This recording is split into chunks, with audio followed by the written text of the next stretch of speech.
So today I challenged myself to try something new dito sa 7-Eleven. And then I saw this drink.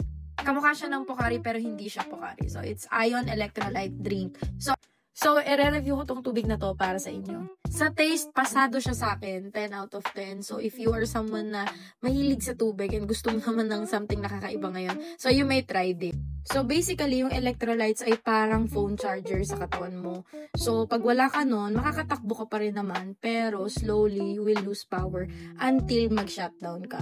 So kapag uminom ka ng drink na to, is you're back to 100% dahil nire-replace nito yung water at yung nawalang minerals after mong pagpawisan or ma-dehydrate.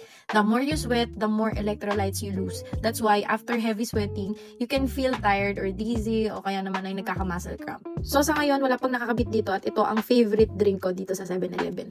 Napansin ko nga rin na dito ko lang siya nabibili. Wala siya sa Dali or sa Alphamart o kaya sa mga basic store.